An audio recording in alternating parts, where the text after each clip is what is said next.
me chamo Laiana Souza e hoje nós iremos conversar sobre o plágio e as suas formas de controle. Bom, muito se ouve falar sobre o plágio e a violação dos direitos autorais na música, na literatura e em obras de arte. Entretanto, essa prática vem se multiplicando de forma alarmante no ambiente acadêmico e de pesquisa. Isso acontece devido ao volume e à disseminação de informação e conhecimento na internet. Mas o que vem a ser de fato o plágio? Plagiar uma obra nada mais é do que se apropriar de um texto que não é seu. Não há um conceito legal do plágio, mas ele tem consequências jurídicas no campo civil e penal. No Código Penal, no artigo 184, está previsto que a utilização de obra de maneira inadequada de uma propriedade intelectual que não é sua é constituído como crime. É necessário levar em consideração que, para se constituir como plágio, é preciso avaliar se ele está dentro de uma categoria servil ou fraudulenta. Não basta apenas utilizar-se de uma obra sem autorização do titular dos direitos autorais. Se ela for uma imitação servil, ela está sendo utilizada de forma literal, somente com algumas modificações. No campo de ideia da fraude, é preciso identificar se o plagiário está se utilizando do direito de usurpar o conteúdo daquela obra, tentando se passar por um autor. Nesses casos, o plagiário vai se utilizar desta obra tentando maquiar, esconder as modificações que ele mesmo realizou na obra de outra pessoa. Existem várias classificações do plágio, dentre elas a do professor Lécio Ramo. Ele classifica o plágio em 3 modalidades. O primeiro tipo é o plágio parcial, o segundo o plágio integral e o terceiro o plágio conceitual.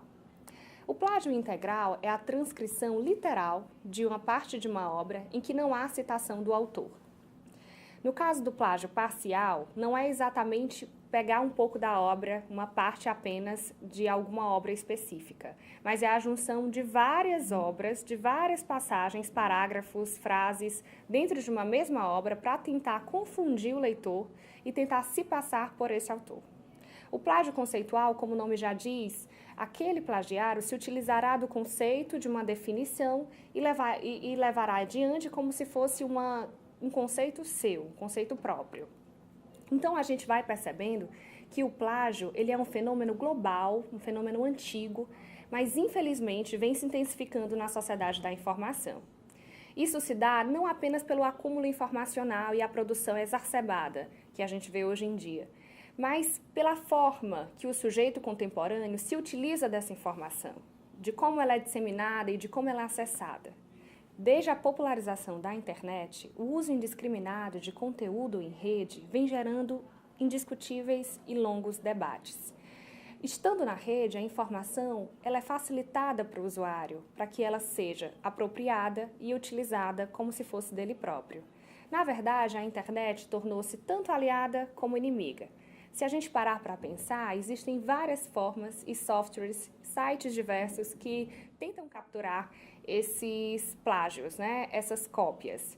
O que acontece? Ao passo em que você insere uma informação dentro desses sites, eles identificam as passagens do texto, se houver plágio ou não, além de identificar qual a obra que foi plagiada. Ao mesmo tempo em que há essas facilidades para a identificação do plágio, existe também hoje milhares de sites que vendem monografias, artigos científicos, trabalhos de conclusão de curso em geral, para os alunos que estão finalizando o seu processo aí de aprendizagem, geralmente numa graduação ou numa pós-graduação. Esses alunos compram esses trabalhos da internet pensando que são produções novas, quando na verdade são compilações, cópias de várias produções que são ali unidas e vendidas para o consumidor. Então, são algumas questões muito delicadas que levam esse processo do plágio para o campo acadêmico. O que a gente espera desse processo de aprendizagem, desde a escolarização até a academia? Que o aluno, ele crie, ele construa, ele produza. É necessário, lógico, haver algumas políticas e condutas, mesmo de explicação para o aluno de como se dá o processo da pesquisa, como se dá a busca de fontes de informação, como se utilizar essa informação. A gente tenta descaracterizar esse processo que foi realizado desde a escola em que a utilização de uma fonte alheia e a sua própria criação, ela está muito difusa, ela é inadequada, né? A pesquisa, muitas vezes, era levada em consideração apenas o copiar-colar. Então, isso é uma cultura que vem sendo enfatizada e hoje modificada com a internet e acaba que dificultando, de certa forma, o entendimento do que é construir. É claro que a gente tem que entender que a construção, né, de um conteúdo próprio, ela também necessita ser levada em consideração a busca por fontes de informação. Ou seja, eu posso me ater de outros conceitos, eu posso me ater de outras peculiaridades escritas por certos autores, mas eu preciso citar essas fontes. Existem maneiras de evitar o plágio, porque a gente precisa entender que o plágio, por não conhecer a lei ou por não conhecer que é um crime, ele não é descaracterizado. Ele continua sendo uma cópia, continua sendo um problema. Então, a gente precisa entender algumas possibilidades para que isso não aconteça, né? Eu já falei sobre os softwares que identificam, que inclusive vai ficar na aula desse vídeo para que vocês conheçam um pouco sobre a utilização desses sites que são livres, mas também há outras possibilidades.